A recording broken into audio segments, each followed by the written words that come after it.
Hey guys, Zion back with another video. Today I'm going to be just showing you basically what I've just got today. Today I went out and bought the Cooler Master Elite 430 in black, obviously. Let's just get straight into it. Trying to keep this video under 8 minutes. Okay, we've got a 120mm fan here on the side which glows up blue underneath. There's a dust guard in behind it which stops any dust getting into the system, which we do not want. We've got an on switch, off, power reset switch, sorry. Front LEDs for your hard drive LED and your power LED. At the top here we've got two USB 2.0s, okay? So just to clear it up before any comments come in about 3.0, on the motherboard on the back, the motherboard I've been looking at actually has three USB 3.0s. In this case was cheaper without the 3.0 on the front, so this is why I went with that. Your line in and line out, nice and simple.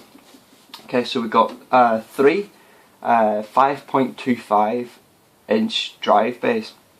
So, I mean, you could put your Blu-ray drive in there, your normal DVD drive, dual layer burners, anything like that there. That's basically what that's for. Then we've got two exposed 3.5 bays. Put your hard drives in there, memory card readers, anything like that there. Then there's actually three underneath that are hidden as well. My plans are to buy a touchscreen. There's a little touchscreen fan controller you can actually buy and control all of the fans inside the system to what temperature you want it, the fan speed, anything like that. Then for this one here I'm going to buy a PSU unit controller, which is actually just a little LED screen and tells you how much wattage your unit's using. So that's the front. I'll just show you the side here. Okay, so this is the side. We've got a clear window with another space for a 120mm fan, I believe. I think it's 120mm, but I'll double check that for y'all. So yeah. So what I'm going to do is put an LED storm around here, so that it has a nice glow effect. Probably blue LEDs or SMD. I might build an SMD board for it. But yeah, I want it one with a window so that you could look through and see everything that's going on. Because there's a plan about maybe water cooling the system and having water tubes coming in, pumping water into the system. That's just an option at the minute. Okay, let's just turn it around and have a look at the back. Okay, at the back, one thing I liked about it was it has a bottom mounted PSU. Basically, the reason I wanted a bottom mounted was because I had one before that was on the top, just a normal computer, and if you leant over it, it fell over because it was obviously top heavy, so this is going to keep the bottom heavy. We have 7 expansion slots. To be honest, you probably only need 4, maybe not even 4, some people only use 1, but 7 obviously then means I can upgrade quite a lot within time. Another space for 120mm fan. These two wee dot things at the top are actually for water cooling pipes, so you can put pipes down full of water into the system, pump it around the system. This is where your components come out, obviously. A thing I liked about this is it's actually a toolless case, which means you just use your thumb to unscrew the little screws. It just means if you're running the boiler and you, oh, where's my screwdriver? You don't need any of that, so just peel that off. Just a clear window to keep it safe. Okay, so let's just turn this around.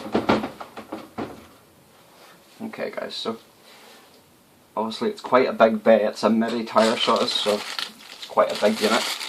Basically in there we've got our audio speaker connector, standoffs and some cable tags, which I'll probably end up buying a lot more of because I want to try and keep my cable management quite good. Okay, so let's just see.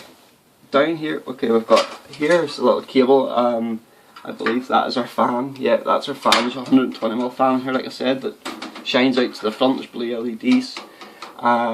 This is our 3 hidden drive bays, then 2 here that are exposed. The locking feature in this is very, very good.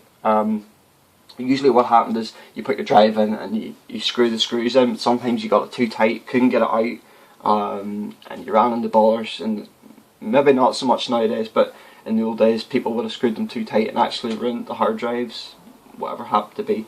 This wee one up here is actually for a solid state drive, which I'm going to be moving down to here somewhere. Reason for it is because I want to use these top bays. All you do to put your things in is you would put your drive or whatever it happens to be into there, line up the silver with screws, and you just tighten it, and that's it tightened. So it's as easy as that. Same as the top, you just open it, slide it in, and lock, and that's the actual drive locked in instead of screwing it all in, and you know, an absolute nightmare. The board takes ATX, if I believe I'm right, ATX motherboards and micro ATX. Also, it's a PSU. The PSU is an ATX or a PS2. I believe it's called. I believe it was called PS2. I can't remember offhand actually, guys. I think the PS2 might be optional.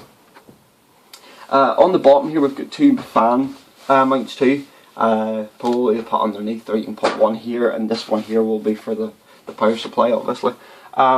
This square here is actually for the CPU cooler, so I'll be putting a cooler in there.